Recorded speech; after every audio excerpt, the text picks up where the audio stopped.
Hi, kids.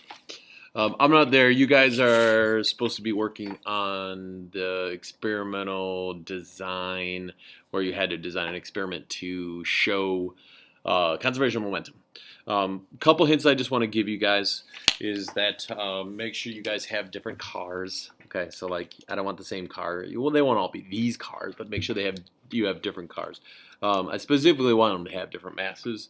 And then the other thing to just keep in mind, remember, conservation of momentum only holds true as long as no net outside force does or causes an impulse on your system. So we want the momentum of your system to stay the same. Impulse is going to be zero.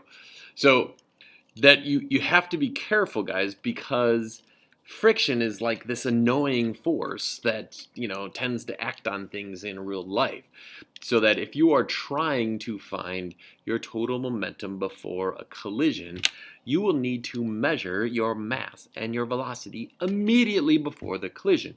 And if you are trying to find your total momentum after the collision, you will need to measure your mass and your velocity immediately after the collision.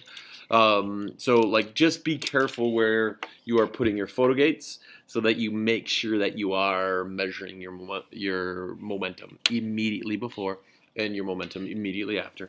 Couple other things that you see, I have some clay there, so that when this car comes down and hits the other car, they should stick, because I want it to be a perfectly inelastic collision. That will also make it easier for you.